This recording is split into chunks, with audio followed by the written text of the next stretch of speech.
Inside BBI with John and Eric begins now.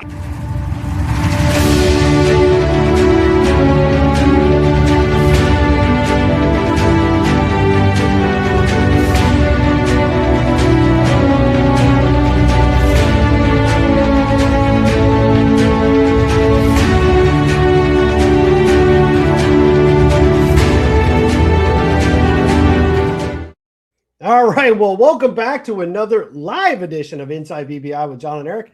I'm John McDevitt. With me, as always, senior editor of Big Blue Interactive, Mr. Eric Kennedy. And Eric, I'm missing all your Giant stuff in the background tonight, but I did bring a beer. I've been super good. Nice, we're in sync.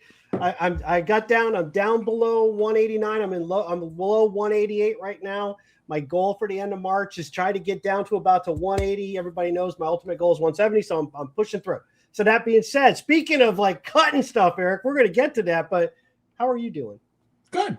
I'm excited about what's about to happen. We're going to see the Harbaugh era officially begin. We have him as a coach, but what we haven't seen is what he's going to do to this roster, and it just feels like we're about to go through an incredibly busy period. I may be wrong, but I think, and that's the theme of our show tonight, I think we're going to see a bunch of roster activity, and it's going to come fast and furious. That's my guess. Yeah, I think we've talked about it. Other people have said it, that this is going to be a bigger change than some people think. Like, this team is primed to really improve, but I think a leap forward in improvement is going to be cleaning out things that just don't fit what they want to do. And I think the one area, and we're really going to touch on all these things, but I want your opinion on this first statement is, I think one area people are going to be a little more surprised that where the Giants are really going to focus on cleaning things out is the one area that seemed to be really improved last year, which was the offensive line. I think we're going to see changes. I would not be surprised in the way I'm going with this is that 3/5 of the starting offensive line are going to be replaced. It could be. Did you want to get the comments up on the screen when we're doing this? Oh, yeah, I did. It's a good call. Thank you. We want to have everyone included. Yes, I agree. And we've talked about this before. I think the offensive line is an area of prime renovation, for lack of a better word. I wouldn't count on Linderbaum coming here. He might. I'm going to be very curious to see how Harbaugh handles free agency, how he handles the draft, how he handles players currently on the roster, both signed and unsigned. The big question here is, do they make a push to bring a Luminor back, or do they say, you know what, he wants too much money? And I did hear, I think it was Paul Schwartz who was talking about this yesterday, but I may be mistaken. But I think it was Paul Schwartz on the YouTube video, and the impression he had is that Jermaine wants more money than the Giants might be willing to pay, that they consider him a mid-tier offensive tackle, and he considers himself now an upper-tier offensive tackle. I don't know if that's true. I don't know if Paul Schwartz has correct information on that, but if that is true, I'm not for signing Jermaine Luminor to a huge contract that makes him one of the higher paid offensive linemen in this league. I just don't think he's that good. I know where Giants fans are coming from. They're concerned that if you make a hole there, that's another hole we got to fill. But one of the reasons the Giants have been in the position they've been for years is they overspend on free agents, and then they don't have any cap room, and they never can seem to get out of this rut.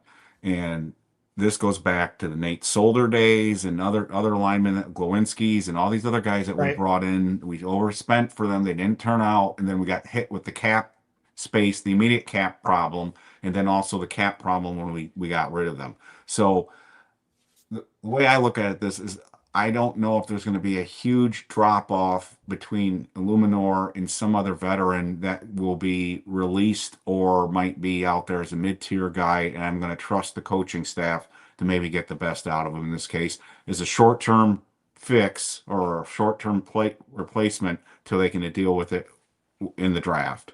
So that's that to me, that's a big question. I don't know where you feel, but I think Luminor is one of the more interesting tells. I do. I think the thing that doesn't work in his favor is that there are a number of teams right now that are cutting players and dropping them into the expected pool.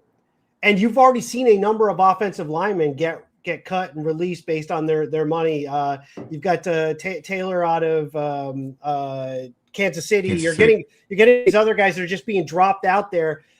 Luminor, I think he's got to be careful about trying to overplay his hand, and then he's going to be kind of stuck taking the best offer of whoever's left.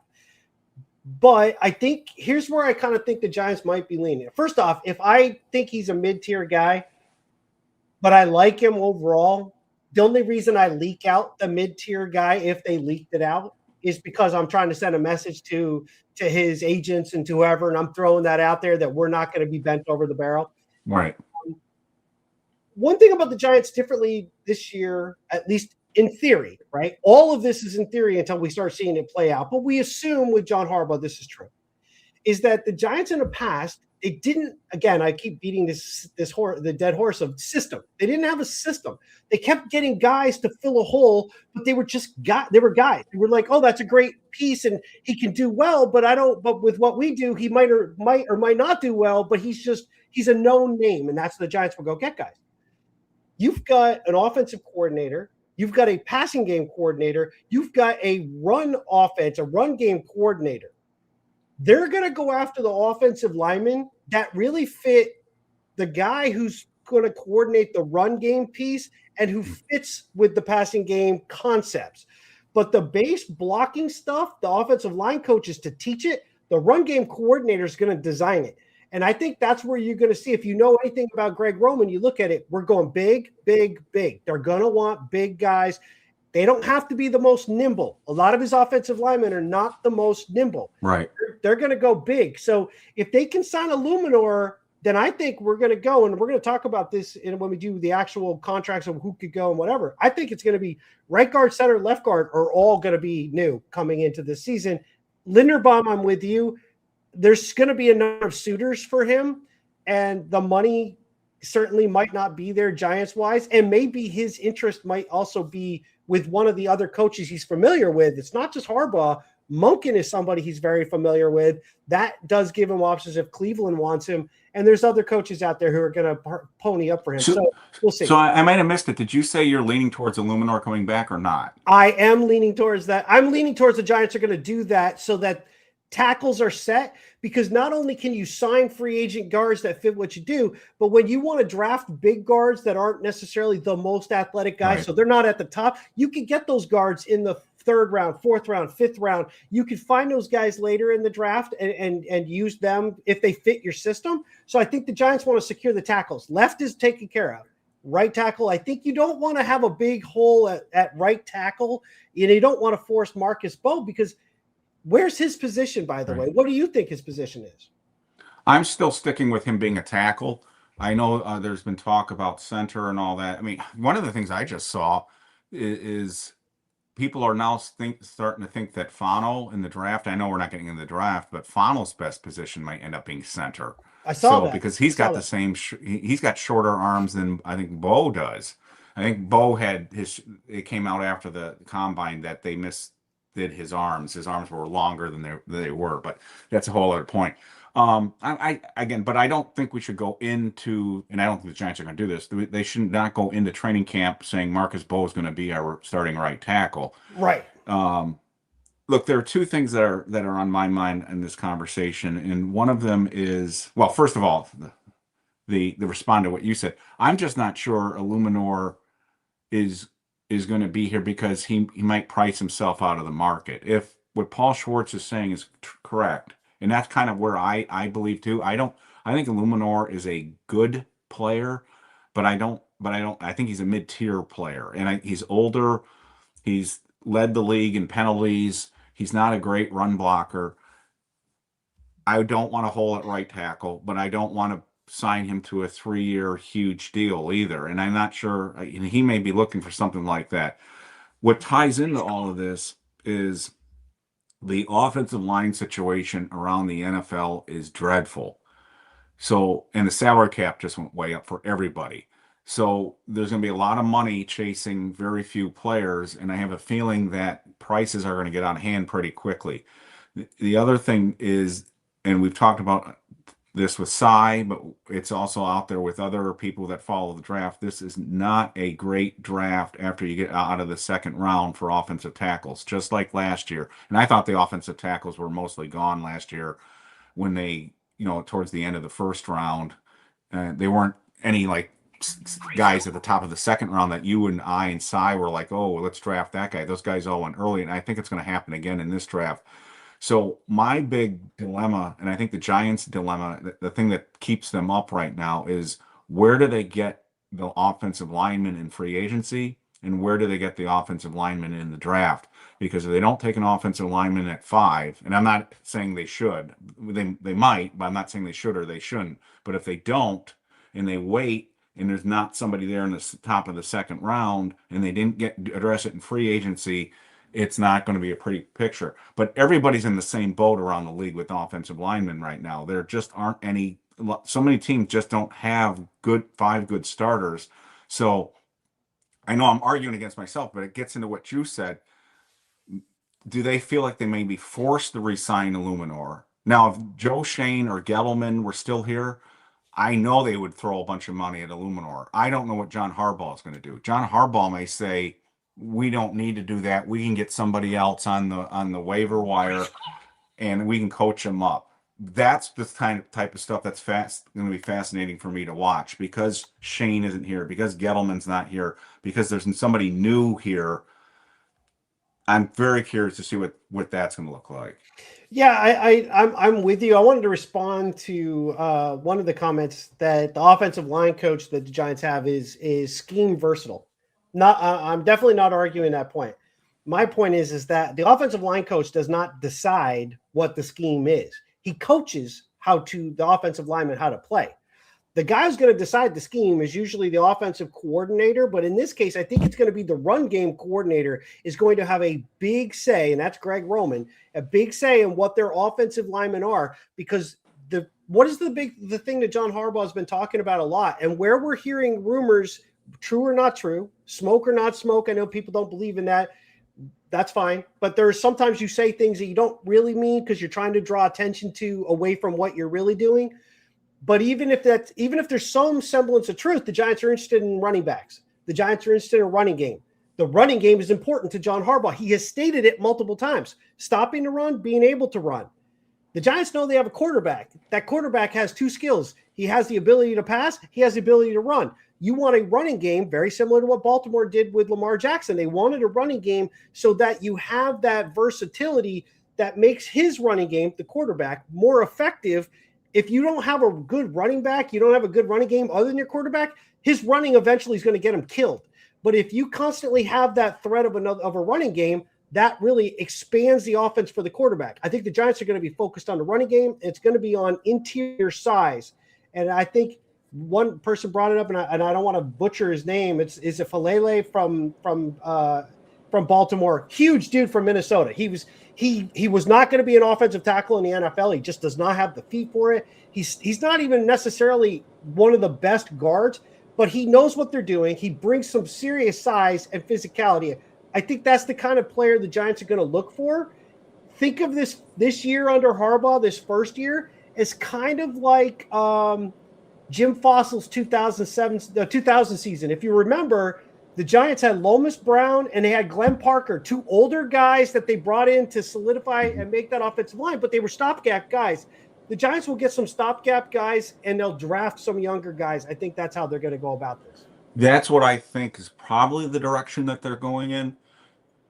I do wonder now, and we'll get into this later when we cover the draft. I still wonder if the best scenario for this team might not be to trade down from 5 if they can. Agreed. And look at some of the offensive linemen. But back up for a second.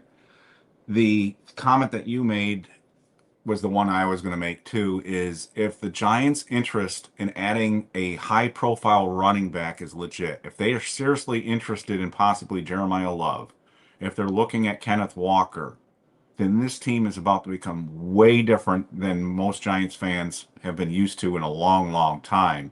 and it's going to be a run-oriented football team. And if that's going to be the case, and this is all big if, but if these are legit interests, if they're really looking at those types of backs, that tells me they're going to commit themselves to be a running football team, which changes everything up front. They're going to have a different kind of offensive line than we've had, and we are going to become a more physical football team. Yep. And so there was a question here from Stephen Kaufman. I just saw it, and we've brought this up before. Runyon doesn't fit that kind of style. So again, he may be a stopgap, like as John is saying, but I suspect he doesn't have much of a future here. Now he's under contract for one more year, and we'll have to see what they're going to do. So this is the kind of thing, again, John and I are trying to set up here is how big are the changes going to be on the offensive line? Are they going to be really dramatic and just change everything stylistically?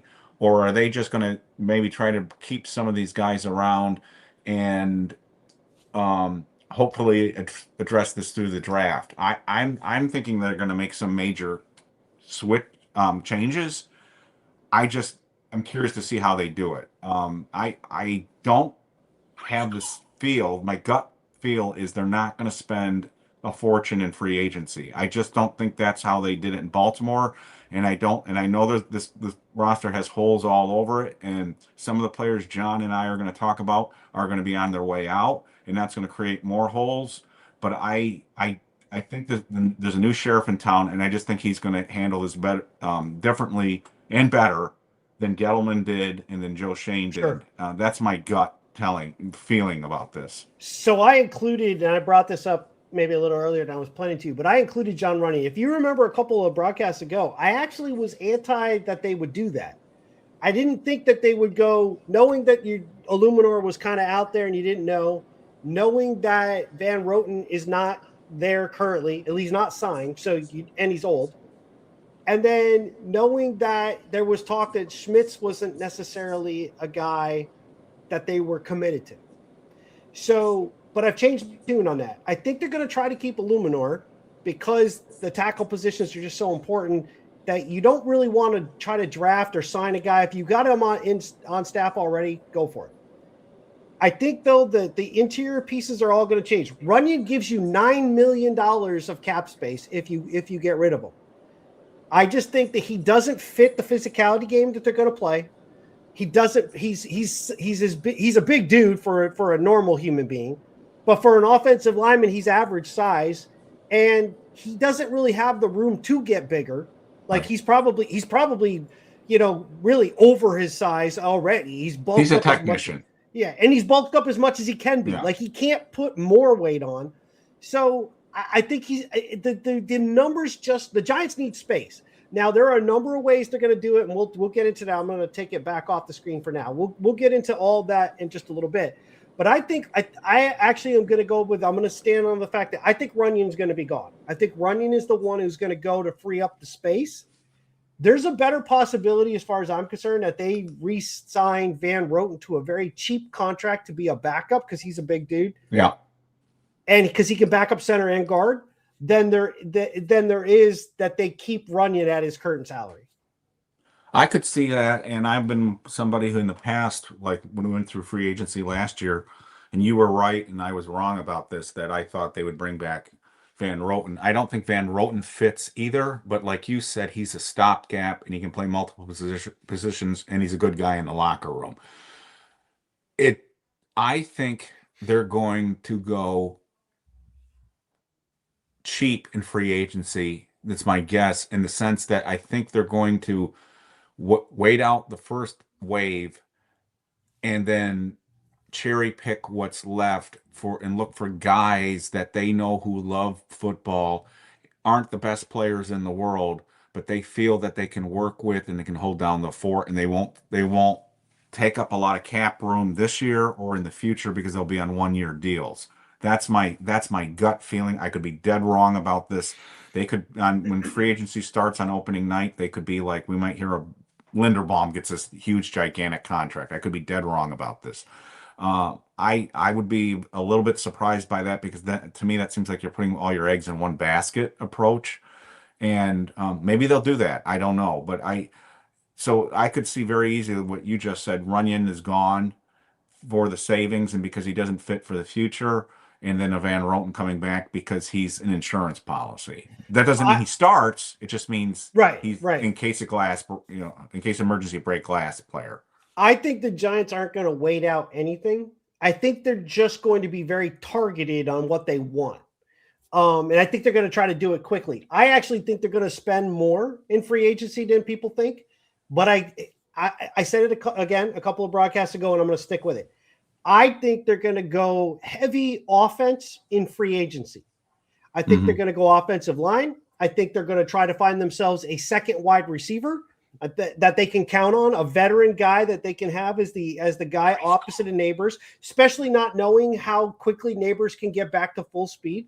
I think they're going to go that route. I think Wan'Dale Robinson's gone. I think the Giants aren't even going to. They might cursory throw a number out there. They're not going to try very hard. They're going to go get a receiver. I think they're going to go. They might get Walker at running back. If you're talking Walker already, that means you're willing to spend money. Because if you didn't want to spend money, you don't get a running back. I mean, the running backs are a dime a dozen. You could get a much cheaper veteran guy to come in if you're just trying to fill it. Do you believe that rumor? I think there's some truth to them looking at running backs, and I think they're kind of hedging. Now, here's the question: what do they know that we don't know? And if they know that Cam Scatterboo is, while he's ahead of schedule to be able to play, that they're not convinced that he's going to be back the way they want him to be, you got to think about, maybe they don't think a lot about Tyrone Tracy. That's another thing right there. That could be very telling, that Tracy might not be the kind of guy that Harbaugh wants as his second running back. I think the latter case is more likely, that Tracy might not be long for this team, not because of a salary move, but maybe he's just not stylistically the kind of player that they want. Again, these are the kinds of things that I'm fascinated to watch. I told somebody weeks ago that and I said it on this podcast too, that if Harbaugh went to another team that wasn't the Giants, I would be fascinated to see what he's doing. But I'm 10 times more fascinated now that he's the New York Giants coach to see what's going to happen here. If Harbaugh wasn't here, and again, this isn't me saying in Harbaugh we trust and he's infallible and he'll never make mistakes or anything like that, but I didn't have a lot of faith in Jerry Reese at the end. I didn't have any faith at all in Gettleman, and my faith in Shane has dissipated in the last 3 years because of what's happened to this roster. I just, if we came back and Stefanski was the head coach and Shane was calling the shots right now, I would be very leery about going into this offseason. Now I'm really excited and curious just to see how they handle all of this. So again, I just want to reiterate one thing. When I say I'm not sure, and you think they're going to do something opposite, but when I say they're not going to maybe spend a ton of money in free agency, I don't mean they won't sign a lot of players. I think they're going to sign a ton of players. I just think they're going to sign a ton of players to cheap contracts. You seem to be leaning towards they're going to spend some money too. I think so. They're going to have to. If you look at our free agents, and maybe we're going to go over that, I don't know, but most of them are going to be gone. And all of them might be gone. I don't think all of them will, but if they let all of these guys walk, I wouldn't have a major problem with it. But they're going to have to fill those roster spots then, and that's going to cost money, and they're going to have to sign somebody to fill those. So I think there's going to be a big turnover here, one way or the other, and to me that's going to be very exciting. When it happens, you're saying you think they've got targeted some people right off the bat. Those guys tend to be more expensive. What I would tell people out there is don't get overly disappointed if the Giants aren't like super active in the first few days, because to me, and John's taking a different approach, but to me, they may be taking a different tact here in bargain shop here a little bit. And I'd be curious to see them do that. Optimus also raised in a thread today something you and I had talked about just briefly in another podcast. the Ravens have been very conscious of the comp pick formula. Now, we're not going to get any comp picks this year, but Harbaugh's going to be thinking about comp picks next year, the year after that, and the year after that. Players cut from other teams don't count against the formula. So if the Giants are going to be focused on comp picks, they will be looking more at players too that other teams have released. So keep that in mind too. And I think Optimus said bring that up when we were on here. So I listened to you, Optimus. That's something to keep an eye on too. Yeah, I will be surprised if by 5 o'clock on Monday we haven't seen one significant signing by the New York Giants. What do you mean by significant? Like a well-known player that you would think would have other teams that are chasing him, that the Giants went out and snagged him right away, spent a decent amount of money to get him. Yeah. And they've done that. I mean, that's been Shane and Gettleman's and Reese's MO. I think, and again, I'm going to stick to, I think they're going to go offense this way. You have a young quarterback. So bring in veterans, and your offense is ready to go right now. You've got a quarterback. You have a number one wide receiver, assuming he's okay, health wise. You've got a young tight end who has some ability. You've got a franchise left tackle. Assuming let's assume you re-sign a Luminor. You've got your two tackles. You're going to fill your interior spots with veteran guys that you feel comfortable with. This team offensively, you want them ready to go, especially if the focus is on the running game. That's right. A lot easier to kind of build that. I think they go youth in the draft on defense. I think they go heavy defensively and youth, and then maybe late in the draft, a guard, a tackle of size. I saw somebody mention Bell of Miami. He's huge. Is he like 6'8", 6'9"? I could easily see them going that route, but I think they're going to go some tackles that might be 6'4", 330, 335 who need to shift inside to guard, right, or just really big guards. Roberts of Alabama is one that comes to mind. I'm trying to remember. There's another kid I've been looking at him for a while now, and his name escapes me right at the moment. He's a tackle, but he would shift inside 6'4", 335. That's the kind of Giants are going to try to do there. But I think they're going youth on defense in the draft, veterans on offense in free agency. Yeah, I could see them do that. But I'm just very interested to see how this all comes together. Before we get off of it, the one people are going to hear me say this constantly between now and the draft, which will include free agency, which is in between. The position that worries me the most is offensive line. That's because it's a supply demand issue here, because everybody in the league needs them, and the draft will have probably better depth at guard. I heard it's a pretty decent draft for centers. So if you're not crazy about John Michael Schmitz and you don't want to spend a fortune on Linderbaum, maybe look at a draft in the mid rounds at some center in the mid rounds at some point. But the tackle class is going to fall off very quickly. And where do you get your tackles? If the Giants don't get one in the first round, they got to hope that somebody is there in the second round, but the guys that you would hope to be in the second round are rapidly going up the board. The guys that I had kind of circled, the word out of the combine is those guys are now first round guys now, and I'm like, where would we get our tackle? And that gets back to the Luminor point that you were raising. I don't really want to spend the money on a Luminor, but do the Giants feel a little trapped that they got to bring a Luminor back because of the situation in the draft and the situation in free agency? So we'll have to see. We'll have to see if the guy that the Kansas City had just cut wasn't so bad there with penalties. Penalties is a big one. Yeah. His pass protection, that would have been an obvious guy to pick up because of the connection with Nagy.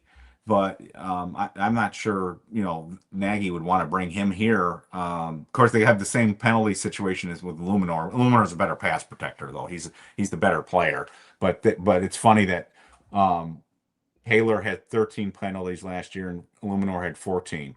And they're both of them are penalty machines. So that's the one position that I'm worried about, and that's the one where when I look at the draft, I'm like, where do we get another offensive tackle? I don't know where they get them. Well, and if you look at free agency across the league right now, And I'm picking just right tackles for the moment. So that's a Luminor's grouping is what he would fall into. You got Braden Smith of Indianapolis, Jonah Williams out of Arizona, Trey Pickens out of the Chargers, Luminor, Josh Jones, Seattle, Larry Borum from Miami, Charlie Heck, Tampa Bay, Trenton Brown. Now he is a huge dude. I'm not a fan of him overall because I think he's just too big usually, but he fits a Harbaugh type offensive lineman if some of the guys they had. So something to consider. Yeah. Kendall Lamb, Andrus Peat, which is also, he's played some guard, but he's with Pittsburgh now, started with New Orleans.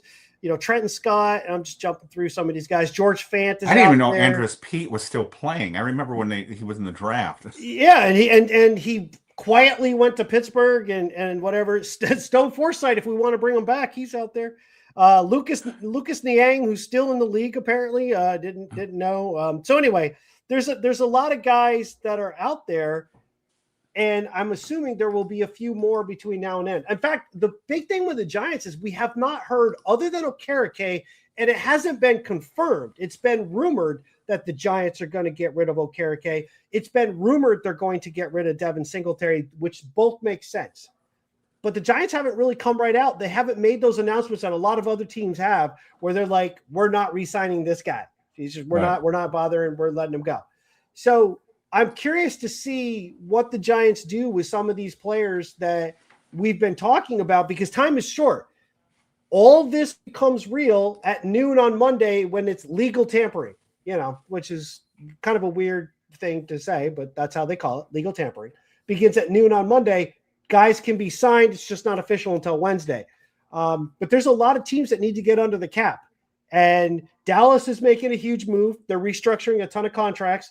So they're going to jump from last place in the cap position. They'll jump up above the Giants. They'll have space, but the Giants can clear a ton of space, which we'll get to in just a little bit.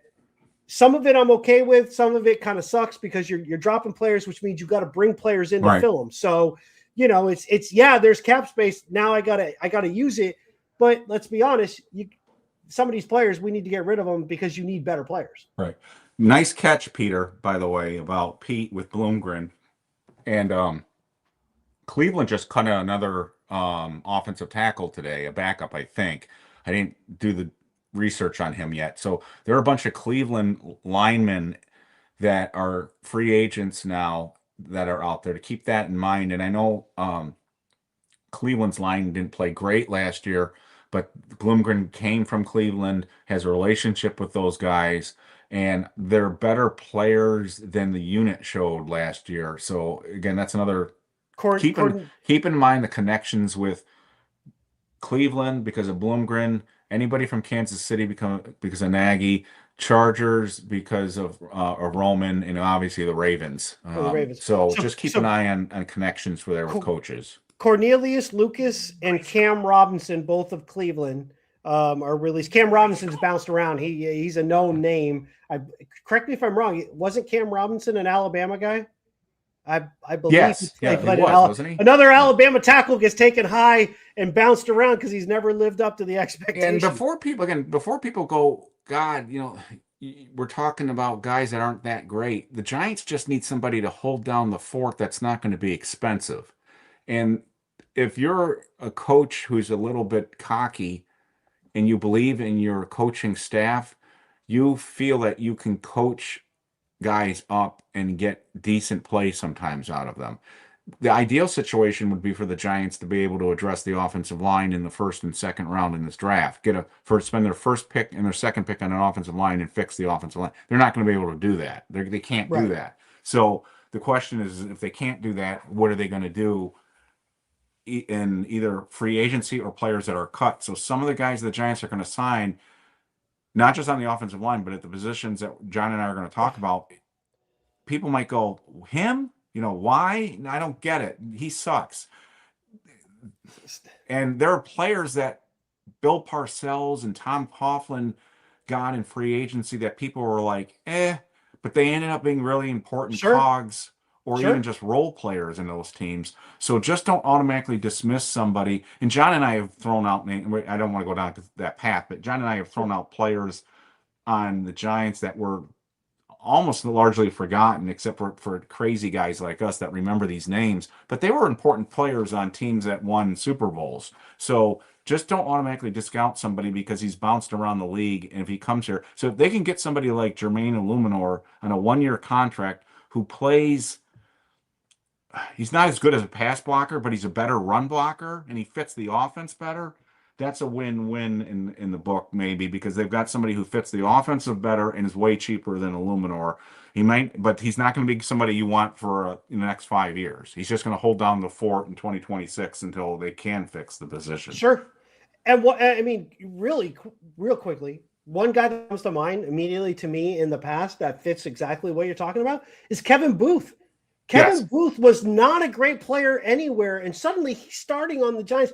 When their collective unit can play well together, that they become much better as a unit than they are as the individual sum of their parts. You know what I mean? Like, it's that whole theory, like, oh, it's together, it's great. Individually, they go to another team and they suck. That's kind of what we're talking about here. And it's funny, Stephen Kaufman, you literally posted that as I was about to say it. I was looking at the two players. I was like, what's interesting? Trevor Penning, I was interested in when he came out in college, and I believe he started with, was it New Orleans? I think Trevor Penning started with. And Zion Johnson's a guy. I think he's just had injuries. He's just had injuries that really held him back. They're both coming from the Chargers. Something to consider. Another guy to keep an eye on too when it comes to that is Ethan Posick of Cleveland. He's a center, can play guard. Again, not great, but he will know the offense. He will know the offensive line play. He's going to know what we need to do. So it's a guy to keep an eye on. And there's just Kevin Zeitler's another one, a former Giant. And where did he play? He played for the Ravens and stuff. So, and he's a guy that you want to. Again, it might only be for a year. When we got him last time, it was to fix the offensive line. This is not what he'd be doing. He'd be settling it down with other players, which is why I think the Giants probably, and I think to your chagrin, will probably overpay a little bit to keep Jermaine or Luminor so that they have their two tackles in place and just fill the interior. They want the interior pieces. And again, I think size will override athletic ability because you have an athletic quarterback. If you had a statue, then you need guys who can just absolutely mirror people. If not, then I want a big guy that makes you have to move around him, right? Because my quarterback can avoid him. I just don't know where I land on the Luminor. I'm leaning towards them letting him walk, but again, I run into the problem is what do they do? So I'm gonna, and you'll probably end up being right, but I'm gonna say they're gonna let him walk, and they're gonna try to fill it in the short term. You know what's interesting? Luminor, Harbaugh had a Luminor too. He was there for 2 years. Early in his career, when he was a rookie, so Harbaugh had a Luminor. So that's another interesting variable to this. The other interesting piece to the Linderbaum interest for the Giants, and again, there are other teams that play, so I can't necessarily take into account those teams, but strictly the Giants' interest. The Giants have John Michael Schmitz right at the moment. By the way, he clears up a decent amount of cap space too if the Giants decide to just get rid of him. But I don't think they'll just cut him unless they have a center in place because he has value. A team. What team that he might have value to just released their center? The Tennessee Titans. Right. Titans cut their center. I would not be surprised if the Giants and Tennessee work out a deal that sends Schmitz probably for a low round pick. I would say 5-6 round maybe, or a low one this year and a conditional one in the following year. He's not going to get a lot because you don't have a lot to bargain with, but he is young and he is cost control. And if for a team like the Titans, I mean, he'll know the offensive coordinator system, and that's important. I would not be surprised to see Schmitz in Tennessee. Yeah, but I wouldn't trade Schmitz for a 5th round pick. At the very least, you have a backup. If you don't believe in Schmitz, you at least have a backup center at that point. So you'd have to give me a little bit more than a 5th round pick. It depends on if they want him, though, because if he doesn't fit what they want to do, that's true. You know what I mean? That's true. If they're insistent on getting rid of him, then that's true. The guy that I think is going to Tennessee, everyone's talking about it today, is I think Wan'Dale's headed to Tennessee. Yes. They've got so much money, and I think I didn't know this. I don't know if it's true, but I read or heard that in the Nagy system, at least in the KC system, the slot receiver, it wasn't as important as it was under Dable as well too. I don't know if that's true or not. We know the tight end is. The tight end is going to be much more of a point of emphasis in this offense. That not just based on what happened in Kansas City, but the way the Baltimore Ravens use their tight ends. And again, in terms of the blocking, Roman likes his tight ends. I think it's a pretty safe bet that this offense is going to be heavily tight end oriented.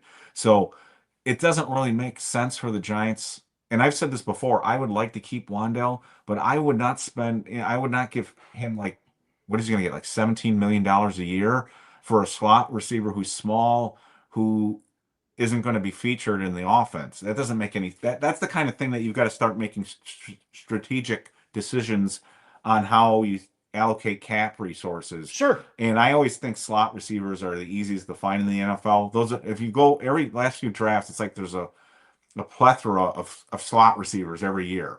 And either they're too small, or they're not, they don't have that straight line speed, but they're very quick, or they're bigger guys, but again, they don't have the athleticism to get down the field. So you see it over and over again. Not a great outside X receiver, but it would be a great slot receiver. And I think those guys are easy to find in the draft. And it also depends on what you want to do. And I want to jump back to the tight end in a second. If you want to do more gimmicky type stuff, kind of like we're going to trick you in, we're going to run the little guy out to the side, or we're going to run the little guy behind the line and then have him kind of cut the other side, then Wan'Dale's perfect. And that's on us now. But if you have an injury at wide receiver and all of a sudden the little guy has to become more of the focal point, his effectiveness becomes minimal at best. It's one thing when he plays off. If he was on a Cincinnati Bengal team, Jamar Chase and T. Higgins, the two big guys going down the field, crisscrossing, taking up, he could eat up the underneath. He would put up unbelievable stats in an offense like that.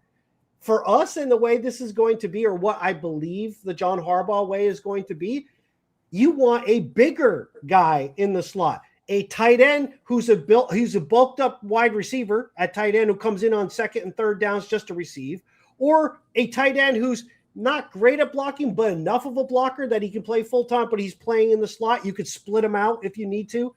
Or it's a guy like Juju Smith-Schuster, who was with Kansas City, a guy who's got a little bit of size, who's going to make those catches, take the hits, get you those 7, 8, 9 yards for the first down.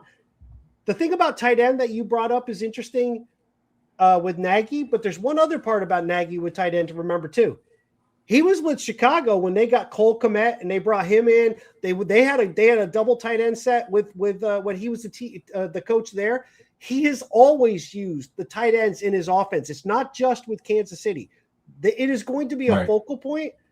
So I'm going to ask you, I thought for sure, based on Daniel Bellinger's kind of cryptic message that he put out there recently, that he was gone.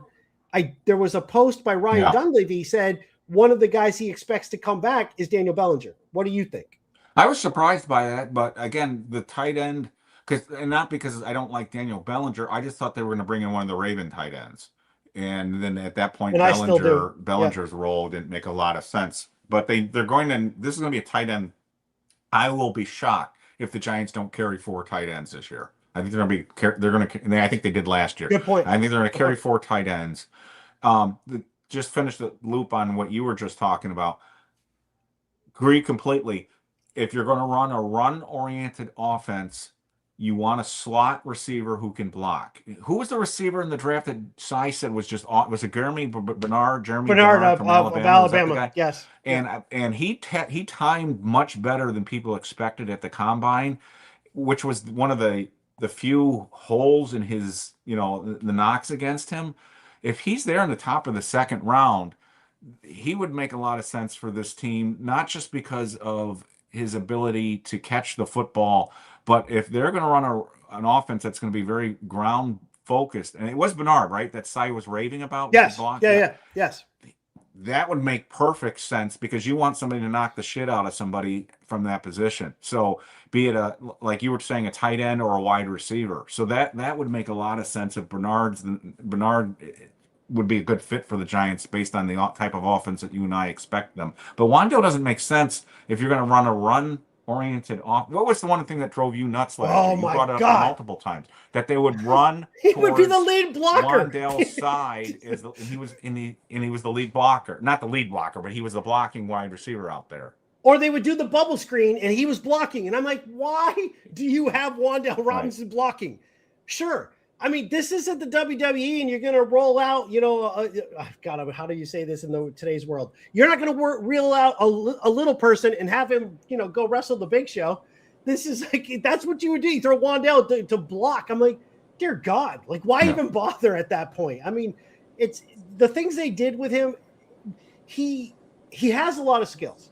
He is a threat in a number of different ways, but your offense has to be very specific to utilize him.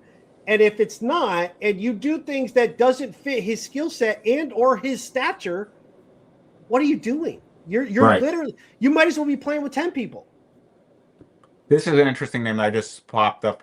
This is a guy to watch too. Yes. This is a pretty good draft for tight ends. The guy out of Stanford too, Roush. He's a good blocker and he tested very well too. So there's some tight ends in this draft that it's not a deep draft, but there are positions where it is deeper, and tight end is one of them. It's been a renaissance for tight ends in the last few years. Yes. There's been a lot of tight ends that have been coming out in the draft. We talked about inside linebacker. If you guys haven't seen it, watch John and my preview of the early preview of the linebacker position in the draft. But there's a lot of linebackers as well too, and we'll talk about draft stuff more.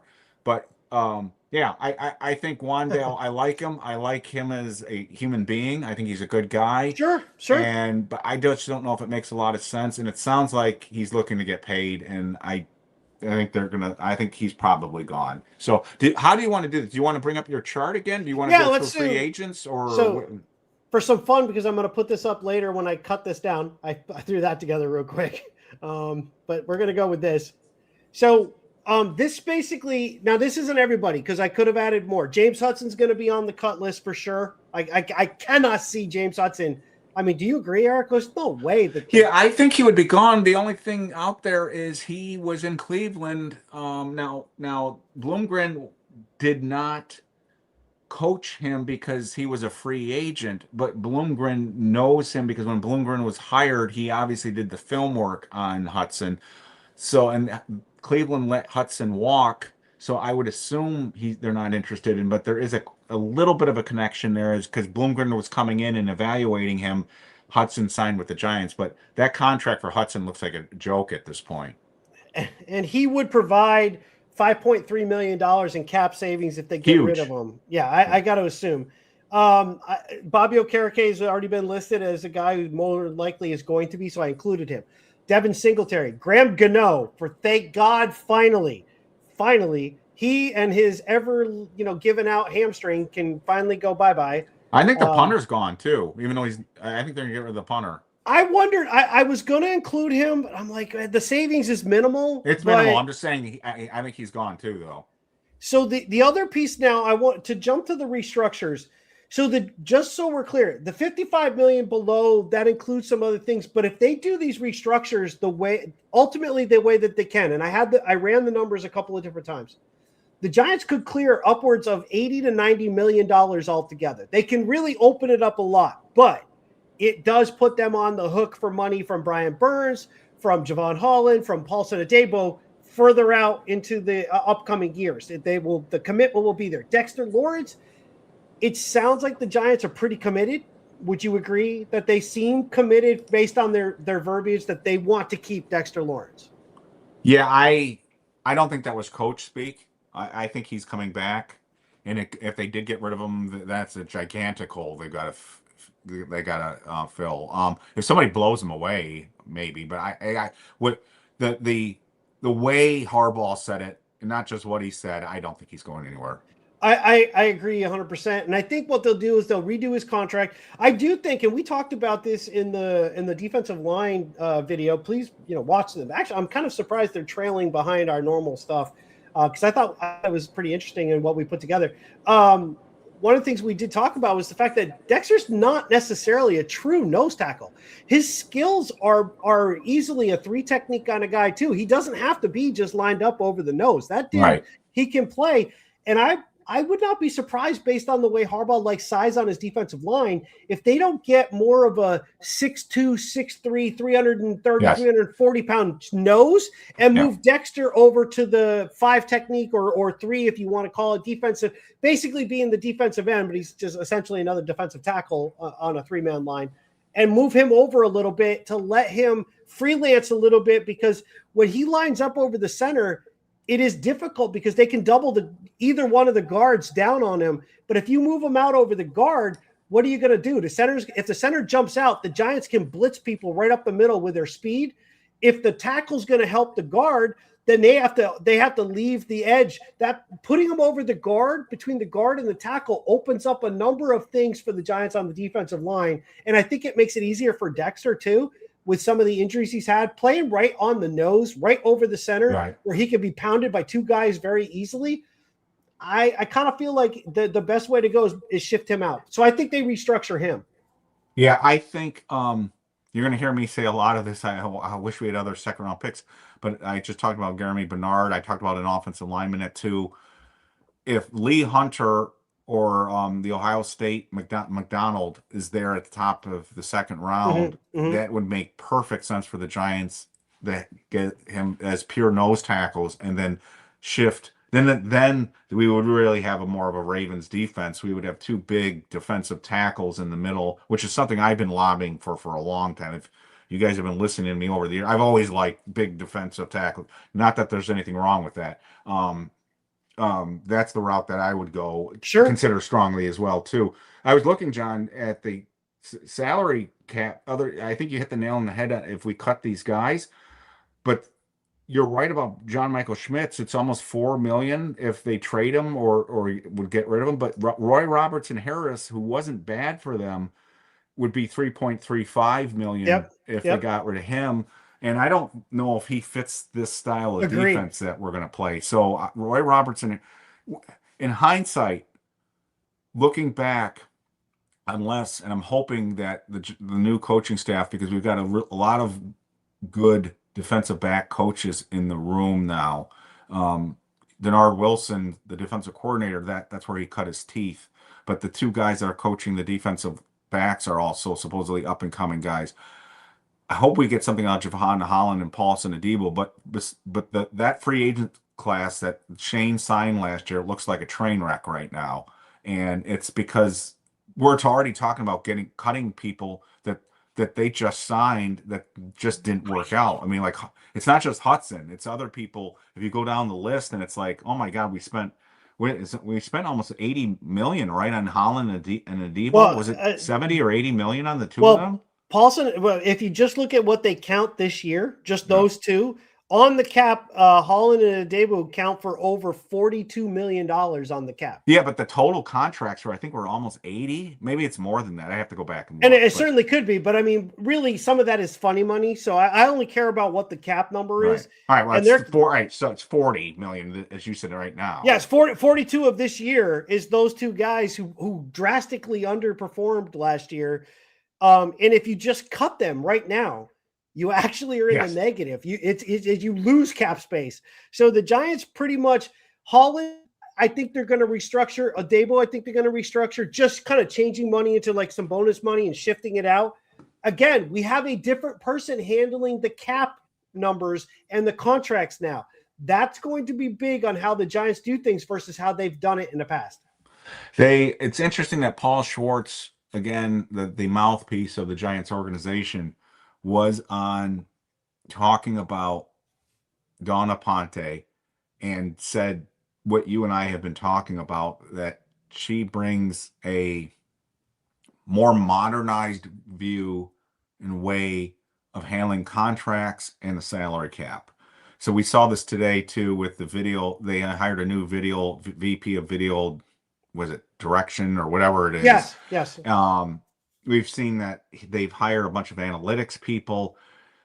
And to be fair to Joe Schoen did start the process of modernizing the scouting department, but it's becoming very clear with the current regime that's now here and the Shane Dable regime, that the Giants were way behind the rest of the league in how they operated. And I still got one. I think one of the reasons why Kevin Abrams is out here and Don Aponte's here is the way the Giants have handled contracts has been way behind everybody else. So we may be seeing much different contracts, more interesting contracts. I don't know if they're going to do things like what the Eagles do, but the good news with Dawn is because she was in the league office and she was probably the point person in making sure that teams were on the up and up with what they were doing. She's probably aware of all the different tricks of the trade. So it's going to be kind of interesting. I keep saying this, but this is going to just be fascinating. Just the change here is going to be fascinating to watch as an observer. So they're going to do things that they haven't done in the last few decades. And it's just going to be fun to kind of, I think there's going to be a lot of this. Whoa, whoa, oh my God, I can't believe they did that, because it's going to be new. And that's good because what they've been doing hasn't worked. So to the person who asked about Andrew Thomas, I didn't include him on the restructures here only because these are the most obvious ones. And they've restructured Andrew Thomas a couple of different times. And they just didn't they, last year? Yes, last year. Yeah, that's why I put that question up. I wanted to say, I think they just did that. But they can, and it would free up $11 million this year if they go about it based on what over the cap calculates it to be. To AF Giants about Holland and Adebo, I understand what you're saying, but we don't know what the new defensive coordinator, the new defensive backs coaches, we don't know what they think of these guys. Yes. There is one piece that we all kind of need to think of, and I mean it for myself too. Like I too easily, this guy sucks. I'm not changing my mind on Deonte Banks though, so don't ask me to do that. But on everybody else, we have to take into account that they had a shitty defensive coordinator. It clearly was a lost unit last year. How much was Adebo? And he was coming off injury, by the way. We spent a lot of money on a guy coming off injury. And Javon Holland is a guy whose play has kind of been, as far as intercepting the ball, it's been years since he had intercepted the ball. So how much of it, though, was with Bowen's defense and what maybe these guys think they can get out of him, especially if we add – imagine if the Giants add a Sonny Styles to this front end of this defense. This defense could be scary good very quickly. But, again, we don't know what the coaches think. I think free agency is going to be very telling. I think what they do right before it is going to be unbelievably telling on what they think of what they have and where they're going. Well, we talked about Luminor being a huge tell on offense. Yes. Huge tell on defense is Cordell Flott. So if Cordell Flott walks, the Giants have a gigantic hole at corner. And does Mansour Delane now become a real option at 5? Or with a slight trade down if they can trade down, because they have a gigantic hole? Or do they do the same thing that I was saying with the Luminor? Do they just get somebody who can hold down the fort, like a Dave? Remember Dave Thomas, like a Dave Thomas player. Of course. Somebody. Hopefully, it won't be Jeremy Lincoln. It'll be more like Dave Thomas. But Everson Walsh was that guy. Even though the Giants had Perry Williams still on the outside and Collins on the other side, they wanted a veteran presence out there too. And Everson Walsh, Dave Durison came in with them too. Those guys were on the back end of their careers. Yeah. And Marshawn Lattimore might be a guy to keep an eye on, who knows that team, knows the defense, knows the head coach. He could be a stopgap. The guy's he's literally on his last tires. The tread is off on most of the tires.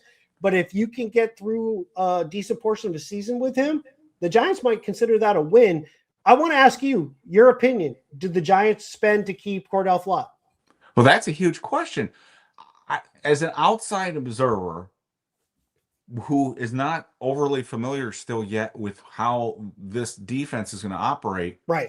But knowing what I've read, what the Titans did, the Ravens do, what Seattle did, because Seattle's defense is largely a Ravens defense. Cordell Flott, probably arguably the best player in the secondary in terms of getting his hands on the football last year. I don't know if he fits the style of corner that the team wants. And then you hear people that follow the team saying, well, we've heard that they really like Cordell Flott and they want to keep him. Again, I don't know who's saying that. I don't know if that's true. His agent. His agent. So I, as somebody who doesn't know what they're talking about, who doesn't know, I look at it and I say, no, he doesn't really fit. And do they get somebody? The one thing I will say, John, that I'm pretty convinced of at this point, based on what I've read and what I've heard, is this defense needs smart football players. It is going to be a defense that if you don't have it upstairs, you're not going to fit in the secondary. So again, that's another knock on Deonte. Well, Deonte Banks may be a smart guy. I don't know. He doesn't give off. No, I think you can make the assumption he's not. But they need guys. They're going to run a more complicated scheme in the secondary, and they need guys that are smart back there. So I'm wondering if the athleticism. Everybody wants smart. I want to say smart stuff and dependable. I don't want to say. Everybody wants a smart football player who's really good athlete and is really tough. Everybody wants that. Everybody wants a big guy with, great athlete and as smart as a whip. And again, that's one of the reasons why everybody's talking about Sonny Styles at linebacker now. He checks all those boxes. It's like, what doesn't he do? But I think my guess is this. Oh, did someone say Bud Clark? Yeah, Bud Clark is a guy that to keep an eye on, by the way. You guys just distracted because Bud everyone wants his STD. I think this coaching staff in the secondary is going to be okay to get a smarter guy if they're going to take a knock someplace, they would rather be a little lesser athlete and get the smarter guy, and they can deal with that. But they don't want a bunch of Deonte Bankses out there who are a great athlete, but don't give them the kind of, they're not physical and they're in the wrong spot. The problem with Deonte Banks, besides you keep talking about he doesn't have any heart, he doesn't seem to learn from his mistakes. So that seems to suggest, again, what's going on up here? I mean, he's been told stop doing something and he keeps doing it. So at some point you got to be like, you know what? We're moving on because you don't seem to be able to learn. You kill me. What, with the STD? There's the heart part. I mean, I've said it so many different times. I'm telling you, if he wanted to go on to Broadway, he could get in the next Wizard of Oz. He could be the Tin Man. That dude is looking for a heart still. Yeah. I mean, seriously, like if he was a heart monitor, he's a flatline. It is that simple with him. The problem with, you can't cut him. You can't cut Deonte Banks because in reality, it doesn't do anything for you. In fact, it gives you, you lose cap space if you do that. Or at least you don't lose cap space, but you gain dead money. It's a sum zero. If you can trade him, however, if somebody will take him, you then gain about $4 million in cap space. But my question for you, he's dead, Jim. I love it. Question for you, question for chat. And then afterwards, if you're watching this and it's not live, post a comment. I'm curious. At $4 million for this year, because the Giants are not going to pick up his 5th-year option. I mean, it just seems, I can't fathom how they would do that. For $4 million this year, are you okay with him just being a kick returner? Am I, or are the people in chat? You and anybody else. Would you be okay if he's the kick returner for $4 million? No. And I think he flashes a kick returner, but the one thing everyone remembers is that kick return against the Raiders. It's almost like the Raiders gave up on that play. I mean, it's like, what? I don't know where the kick coverage was on that thing, but I think, John, you and I might have gotten to the 50-yard line. But we can't run. We can't run. They literally showed all the effort that Deonte usually shows on playing defense. Exactly. STD lives. Here we go. I'm trying to find a comment. Somebody made a comment about Bud Clark. He's one of the guys that I keep an eye on. He's not the biggest guy in the world, but that guy is an attitude. And if you want to get a player in the secondary that is a little bit nasty, get Bud Clark. And the guy makes plays on the football. He's a ball hawk. So I can't find the Bud Clark. Whoever brought up the Bud Clark comment, I thought I saw it. But yeah, I agree with. I mean, a lot of your moves here make a lot of sense. The restructures and the cuts. I think they're going to be cutting more players. I don't know if you want to real quickly address it, besides Wan'Dale, Luminor. Well, We talked about Bellinger. Let's look at the trades real quick that I did include. Oh, sure, yeah. I included Kayvon for this particular reason. Rumors continue to swirl that the Giants are listening about Kayvon. So I want to say that, and this is me. I'm not speaking for Eric, and I'm okay if you don't agree with me, and that's fine. But the reason I say that is, do you know, I watch a lot of other stuff, and I don't, not just Giant stuff. I'll watch other football stuff, partly because I'm just a sicko for football. I love the NFL. I always have since I was a little kid. That's why I have helmets from not just the Giants, but every team. I love the NFL. A lot of people just say the same shit. They listen to somebody else and then they just regurgitate it. So that's one of the reasons why I like Cy when he comes on. And I don't always agree with Cy, and Dave knows that. But he's his own opinion. He does his own stuff, and then he says, hey, other people think he's here, but I rank him here. But so many people are just they're parrots. They hear something and then they just repeat it. They don't know why they're saying it. They just say it. Right. So for me, my opinion on Kayvon Thibodeaux is this. If you throw out that stupid moniker that you can never have enough pass rushers, I'm going to tell you Kayvon Thibodeaux's pass rushing stats have gone downhill for the last 3 years. It went from 11 sacks to 5.5 sacks to 2.5 sacks. His amount of games played continues to go down. He has been nicked up almost every season he's been here. He's in the last year of his contract. He is not going to re-sign with the Giants, and the Giants are not going to give him a blockbuster deal. They've got Abdul Carter. They've got Brian Burns. And if they get lucky, they might have a Sonny Styles. They might have an Avril Reese. So this idea, and I had this argument with I think it's Big Blue United or whatever online, saying their point was you can't have enough pass rushers. And I kept arguing, show me the pass rusher. 2.5 sacks is pretty easily replaced. Overall, though, if you know he's not signing, don't tell me his most value to the Giants in a trade is at the trade deadline, because here's why that's not true. Number one, he could get hurt between now and then. You have no effing idea how that's going to be. Number two, if you go into the season and Abdul Carter or Brian Burns get hurt, now you're not going to trade Thibodeaux. You're going to hold him because you just need the depth spot, because that's what he takes. You're not going to get rid of him.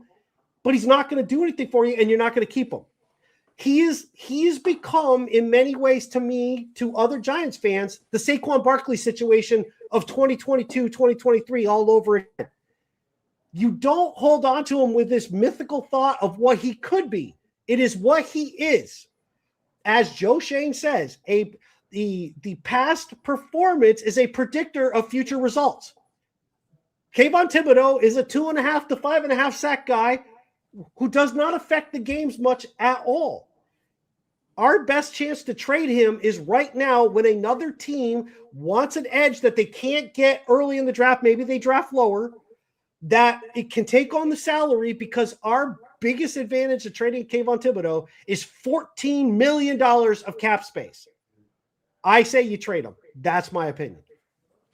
They're going to lose him after this coming year if they keep him. That's the big argument for getting rid of them. And it's a huge salary cap chunk. So those are two gigantic factors why you say, like you said, it's a Saquon Barkley situation, not as quite as severe, but get something for him now before you don't get anything. Now, other people have argued, and they might be right, that he will come into the comp pick formula the following year, as long as the Giants lose more qualified free agents than they sign, and that's a big if there too. I'm leaning towards trading him if they can get something for him, but I'm not giving him away. And I've heard people say second round online, not on BBI, not on even on X, but I've seen people on YouTube. People like in the draft community. If the Giants if anyone offered a second round pick, you run. Do it right now. I think they would have done it already. Yeah. The question is, would you take a fourth rounder for him? Yes. And if it's a fourth rounder from a team that's going to be a playoff team, that's going to be more like a fifth round pick, especially when you factor in comp picks. So the argument for still doing it, though, is what you put up on your screen. It's the $15 million. So the best scenario for the Giants right now is if somebody is desperate for a pass rusher and says, we'll give you a second or a third round pick, or maybe a third round pick and a conditional pick in the future for Kayvon right now, I think you jump all over that. The big question is this, do you wait until after the draft when teams start to say, hey, you know what, we didn't get the edge rusher we were hoping to get? The risk there is maybe those teams that were thinking about getting Kayvon did get the edge rusher at that point, and they no longer need him. So it's a gamble. Do you wait, or do you take what you can get now? And but I think he's gone. He's gone after next year. There's no way he's coming back. He's not going to want to come back, and the Giants aren't going to want to come back. He doesn't. I don't think he's going to fit this defense, and I don't think he's going to want to be stuck behind Abdul Carter and Brian Burns at that point. So you're going to lose him. So you might as well, you got to try to get him. The question is does anyone want him at this point for a fair price? Well, and see, that's where it gets a little interesting. Fair price, it depends on what you consider to be a fair price and what your purpose is. Right. $14 million means I can sign a guy to a pretty big contract, by the way, and his signing Two bonus. Two guys, maybe. Because their signing bonuses is pretty much all that I'm going to have to account for in year one. I can spread the rest of the money out. So, and now with the way the Giants might be doing contracts, you could do a lot. You might be able, if you use Kayvon just to fill backup spots, you could get 3. You could get 3 lower price guys just for his salary space. The other piece to it as well is when you look at it, you can't take where he was drafted. Right? That's like saying you went and bought something and you spent a lot of money on it, and then you found out it was pretty average, and you want somebody else to pay you a ton of money because you made a mistake and it was pretty average, but you bought it at a high price, so you want a high price. That doesn't mean people have to give you a high price. That's your goddamn problem. You're just trying to get rid of it now. Kayvon, to me, is lost for a number of reasons. Now, if you look at the way the Ravens are, they didn't structure their defenses to where they spent a ton of money on their edge guys. They were good players, but they didn't go out. The Giants already have 2. They have Abdul Carter. They have Brian Burns. You don't go 3-4 deep on the edge. What you need is multiple positions that can rush the passer. Your inside linebackers need to be able to rush. When I go into second and third passing downs, I need to pull one of my really large defensive linemen off the field and bring in another defensive lineman who might be longer, a 6'5", 6'6" guy that I want to rush. That's how the Ravens were structured. The Giants don't need to overload on outside rush guys. And this thought of you can never have too many pass rushers, that's true. Kayvon Thibodeaux had 2.5 sacks last year. 2.5. Yeah, I think the Ravens have had good edge players, but they're different edge players. So Correct. It gets more along the lines of what you and I had talked about in our defensive line preview and our linebacker preview, that they want guys that are more like edge setters. So, for instance, you and I both put up Danny Dennis Sutton as an example of you had Overton there. I even said, if Bain is there for the Giants at 5, don't discount him because he's not a Brian Burns. He's not a Abdul Carter. He's not a Kayvon Thibodeaux. And he can play multiple positions as Abdul Carter can play multiple positions. So Kayvon doesn't fit this defense stylistically. And in a way, Brian Burns and Abdul Carter don't really either. So that's another reason why, and I'm not saying get rid of those guys. They'll make that work. But the Ravens have been bigger up front, and they at least will have one edge guy that's more like the 5 technique.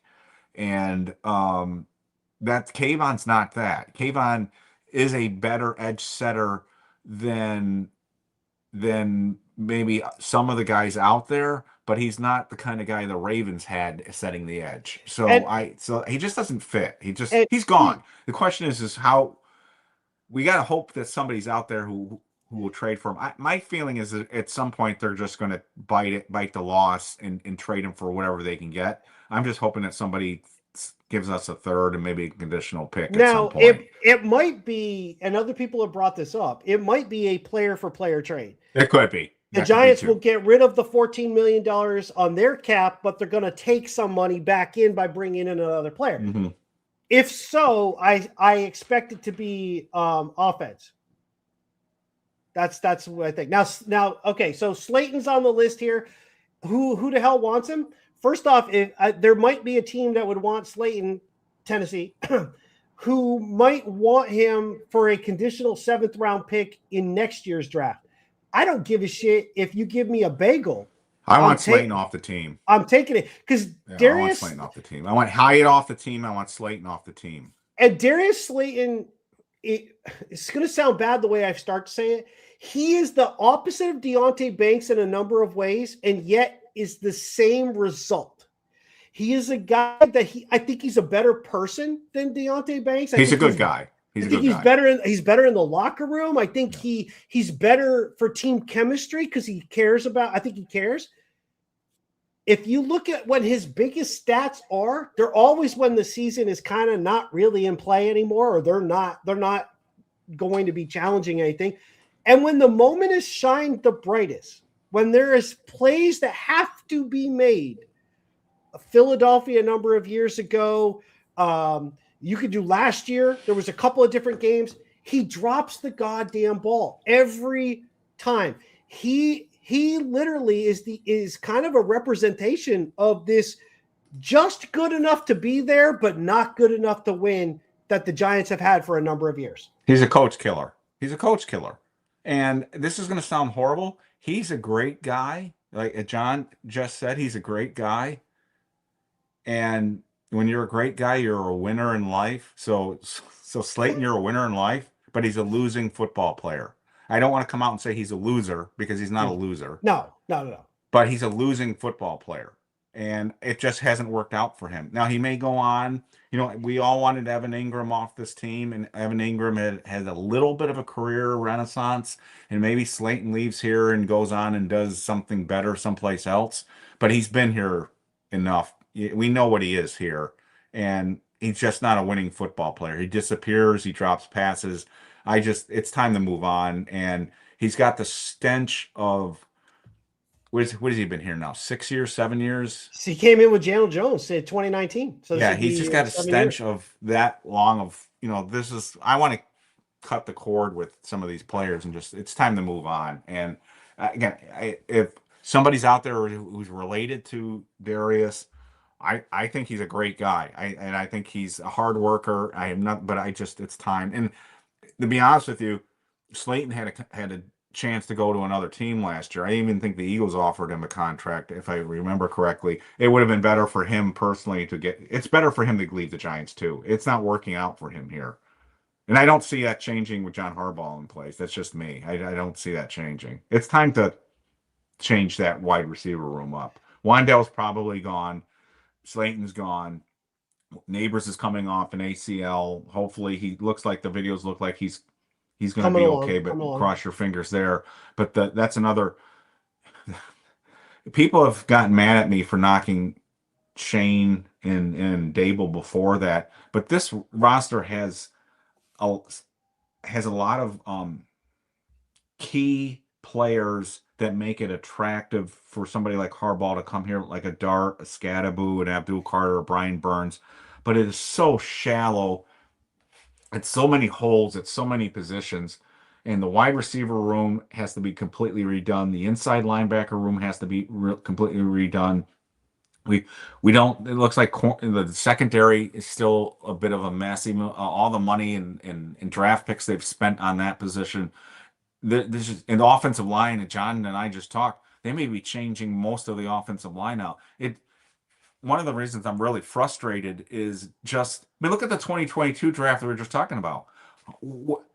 They had 2 picks in the first 7 picks. Yeah. And both those guys didn't work out. And again, I know we all thought after that draft, Giants fans were thrilled. We were like, we got Kayvon Thibodeaux and Evan Neal, but it's a bottom line business. And Evan Neal is one of the greatest busts in New York Giants history. I don't think that's even questionable. No, I know we can come up with other names, but Evan Neal will be up there at the top. And if anyone ever puts like the worst bust in NFL history, Evan Neal's going to be up there. And Kayvon Thibodeaux is going to be off this team probably in the next few weeks, maybe the next few months. And he certainly didn't live up to anywhere near what we thought he was going to be. That top of that 2022 draft is just a mess. The free agents the last 4 years haven't been good, and not enough draft picks have been good in the other drafts too. So that's why I'm thrilled Harbaugh's here. I mean, because it may or may not work with him, but he is like having a brand new GM and a new head coach, because now he's running the team. And I'm told not to bring this up, but I have to bring this up. He reports to Shane reports to Harbaugh now, or reports to Don Aponte, who reports to Harbaugh. And so, I was thinking about today, Harbaugh. I mean, Joe Shane still has an important role in this team, but Harbaugh is basically in effect the de facto general manager on this team now, and that's a good thing, because we basically did replace both positions if we didn't do it in name.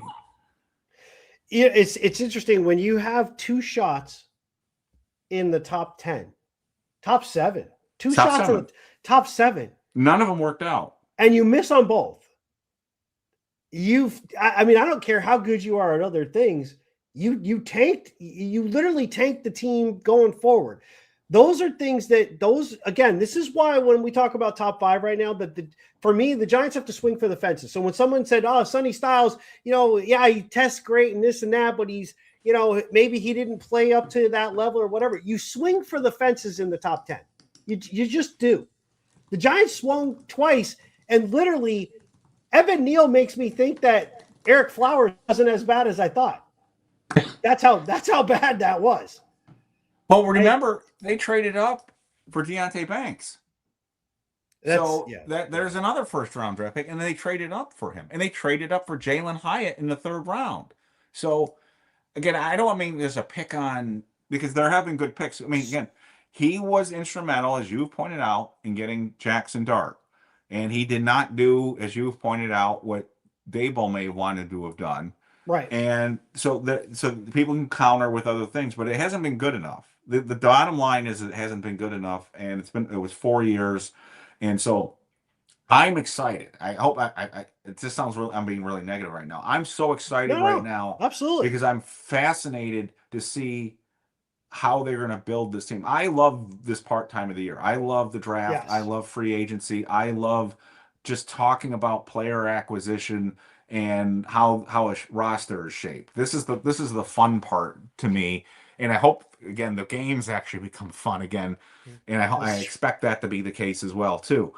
But I am so fascinated about what is about to take place, and I think it's going to start in the next few days, and I think it's going to continue for the next couple of months. And I think we're going to be making moves, and let's say it's March 3rd. I think we're going to be making moves, almost to June. Maybe even in June when people start going on vacation. I think we're gonna wake up one morning or be online Friday night, and it'll be like, hey, the Giants just signed another player, or the Giants traded for somebody. I think that's the kind of thing. This is gonna be really interesting. The only thing that would shock me at all is if hardly anything happened, and I don't think that's going to happen. No, I think if like nothing really happened, and we're all like waiting for something to happen, I don't think that would be the only thing that would shock me. Is like nothing happens.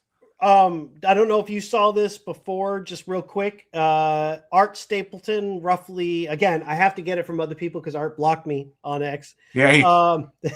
And I may have too, but I may have got you. I may have gotten I may have talked to him. I might have gotten Eric blocked. That being said, you know what though?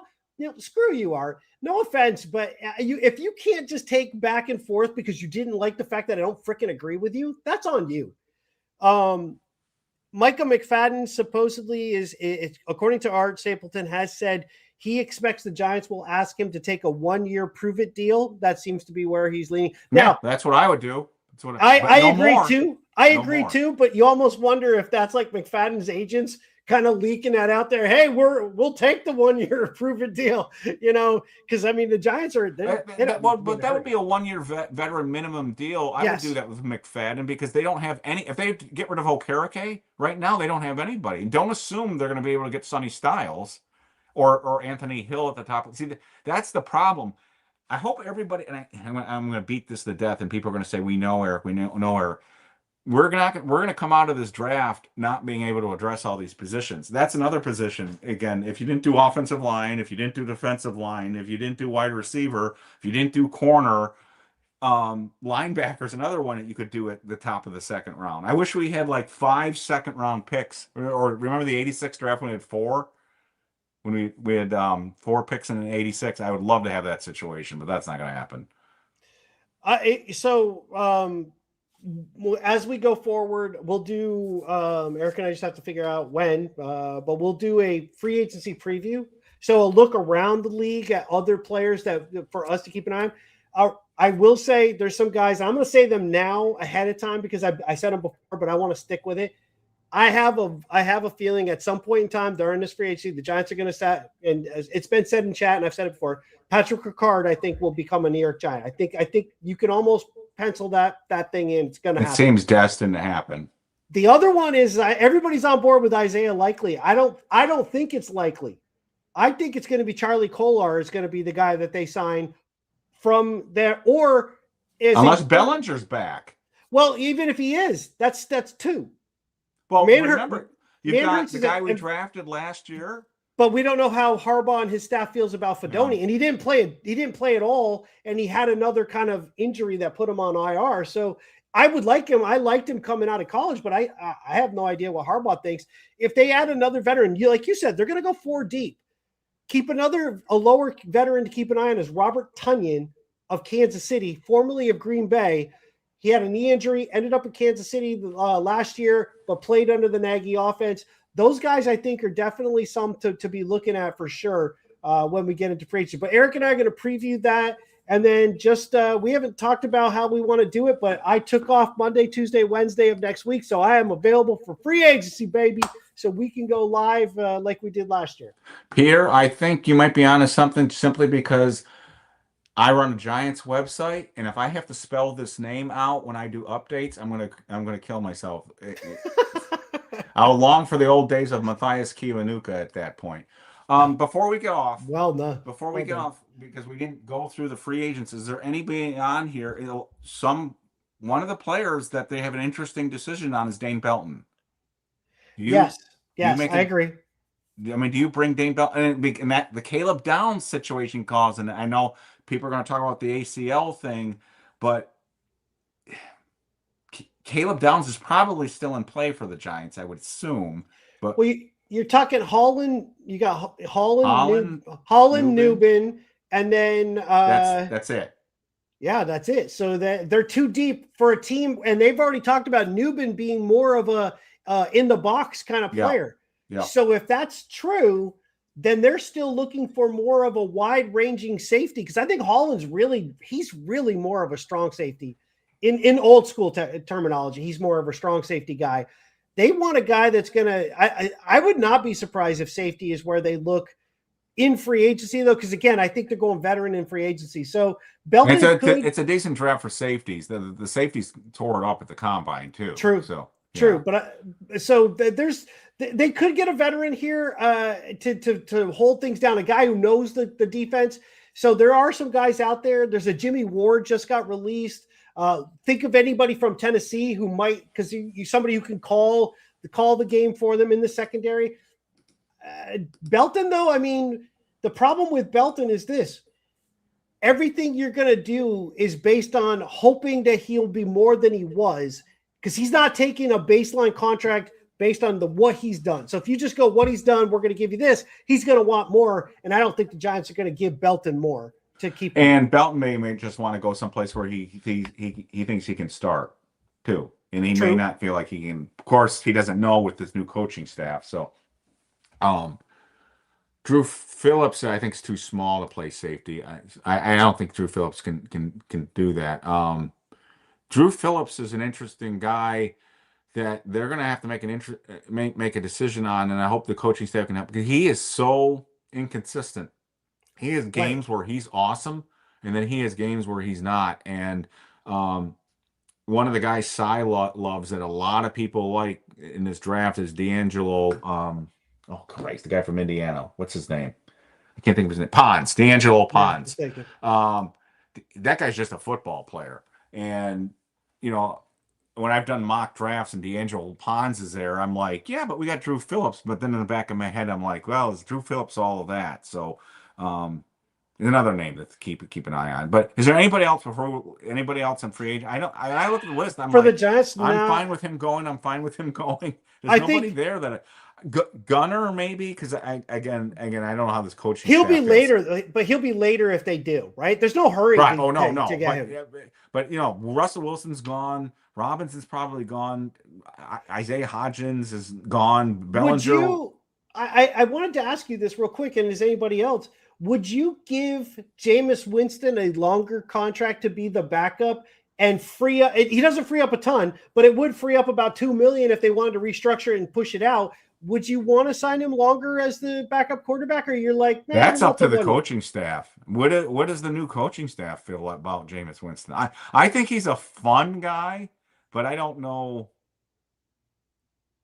He, in an awful year last year, was, again, just another awful year. Jameis Winston was a breath of fresh air, but we got to win football games. Is he the guy you really want to be your backup quarterback long term? Right. I don't know. I don't know. That's going to be decided by Callahan, Harbaugh, Nagy. All these guys have coached quarterbacks, so it'd be interesting to be in the fly in the wall in that room. What they really think about Winston. So yeah, with that, I mean, I don't. Other than that, let me throw a couple more names out at you, see if there's anyone. Sure. So you said maybe on Van Roten, and I'm not reading them all, but we both think Nunez Roches is gone, right? Yes. Yeah. And we both think Stinney is gone. Manhurts is gone. I would think so. No, Manhurts definitely. Yeah, all these other guys can just go. I mean, they're not. There's nobody there. Because for one thing about the Ravens, and the Chiefs, they didn't have any strictly blocking tight ends. Their tight ends all could be used. They could all be used. You could flank them out. They could be in line. They could be used in a passing game. They could be used in a running game. Manhurts is strictly a blocker, and really, he's another example of where the Giants seem to just do shit that doesn't really make sense. How much did he actually even play last year? Even though you had him all the time, you hardly used him. And he's gone. There's no way he's going to fit what they do. They want more. Their tight ends are going to be a more integral part of the passing game. Yeah. And he's another good guy. He's a good guy, but he's gone. Sure. And somebody asked where I just saw it. I can't find it again. Somebody asked, can Carter play linebacker? He did last year. So, I mean, yes. Sure. They can move them all over the place. That would be an argument for if Bain is there at 5, you can make the argument. People will say, well, where are you going to play him? You could say, well, Carter and Bain are movable chess pieces. Bain can play all over the place, and he can even play defensive tackle. And Carter can play, and Carter did that last year. Carter, before Thibodeaux was hurt, Carter was playing linebacker, and he did that at Penn State, so he can do that. And I expect them to move him around too. I expect, I don't know if this is going to happen, I expect the Giants to get another edge type player that only is a run guy. And I think they're going to say, we're not going to let people run on us anymore. That's my guess. And John Harbaugh, if you saw him at the combine, was like, he seemed a little disgusted. It was the only time that he seemed a little disgusted. I think he probably saw the film of the Giants' run defense and was like, ugh, which we've all been like. And that's one of the things I was laughing at the end of the year when people were saying that our interim defensive coordinator did a really good job. And I've made the analogy before. There wasn't much he could do. It was like somebody on the Titanic saying, you captained the ship after it hit the iceberg. But people were still running on us at the end of the year last year too. Even late in the year when Dallas was still trying to lose that game to us, they were running all over us. You can't win the NFC East if teams run on you. You just can't. And that was at a point when other teams weren't even really trying to win. Right. I see Chauncey Golston in the chat coming up as a question, and I was do they want him or not? Well, I'm glad, Peter, you brought that up. What about? But here's the problem, though. If you cut him, you actually lose cap space. Right. But he's an interesting guy because he was a big zero for them last year too. Why was he even signed to that contract? They didn't know what to do with him. When he wasn't hurt, they didn't even use him. Yeah. Even after Kayvon Thibodeaux was gone, they didn't use him. So I think if one of the things we talked about before too, and I know we were talking about it at the beginning, I would say keep it tight, but we're way past tight. But I'm going to tighten it up now. One of the things we talked about at the beginning was the improved play of the offensive line. Yeah, I think that's where a whole bunch of change is going to happen. Defensively, though, there is a great deal of change that's going to come to the defensive line because the bulk of the players are either not coming back or I can't see how they fit with what the Giants are now going to want to do with a John Harbaugh, Ravens, Titans, however you want to look at it, combo of how they play defense and their defensive linemen. Roy Robinson Harris does not fit that. Nunes Roches does not fit that. So I'm not even sure where Derek Alexander fits in all this. Like, how does he fit with what they're going to do? Exactly. Well, so let's reiterate, John. What have we said while we've been on here? The Giants are thin on the defensive line. They're thin at inside linebacker. They're thin in the secondary. They're thin on the offensive line. They're thin at wide receiver. Now you know why I'm a little bit frustrated by the previous management. Sure. It's like, again, we've got some really good players, but we're thin everywhere. So it'll be interesting to see. I do think the next couple of days are going to start to be telling. I think the Giants are going to. It's going to leak out because they're going to let agents know for some guys, hey, we're going to let you go. They usually give them a heads up. They give veterans a heads up. We're not bringing you back. We're going to let you go. And that gives them a chance to be prepared for free agency when it starts.